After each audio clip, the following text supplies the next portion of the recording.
Eu quero agradecer ao senhor Egidio Bundel e é membro da Aruba Circular Economy Foundation, senhor Venstra também para ter ao presente. Agradecer para a dedicação e perseverança que tem relacionado com o tópico de economia circular na Aruba, de maneira que a Aruba desenvolveu nos últimos 30 anos no modelo que nós queremos para o futuro. Nós queremos desenvolver para o futuro, mas um desenvolvimento mais sustentável. E por motivo nós estamos buscando partners para ajudar a Aruba a transição. E a Aruba Circular Economy Foundation, o resultado está partner que porta crucial na transição aqui. Nós estamos aplaudindo e nós estamos agradecidos com a Aruba Circular Economy Foundation tem o mesmo pensamento do governo para realizar a transição aqui. E nós estamos contentes porque está uma fundação que consiste de expertos no local, rubiano que está expertos na líder no mundo do tópico de economia circular.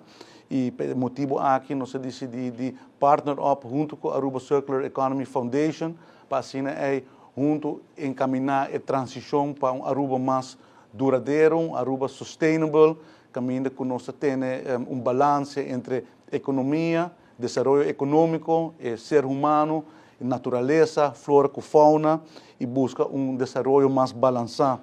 Então, estou contente com a nossa firma MOU aqui e dia mais quero agradecer a Aruba Circular Economy Foundation para a dedicação e para o que tem grupo local de expertos que pensa na mesma direção que o governo de Aruba e logra que nós por partner para junto encaminhar o processo de transição aqui. I'm delighted to be here virtually, today as the president of the Aruba Circular Economy Foundation, signing this cooperation agreement with the government of Aruba, represented by yourself, Minister Wever, to establish a framework for institutional, technical, and financial cooperation between us in order to facilitate the transition towards a sustainable circular island economy. And our foundation believes that the focus should be on, accelerating an island-wide systemic transformation towards a circular economy because it gives us the opportunity to reinvent the way we live and do business.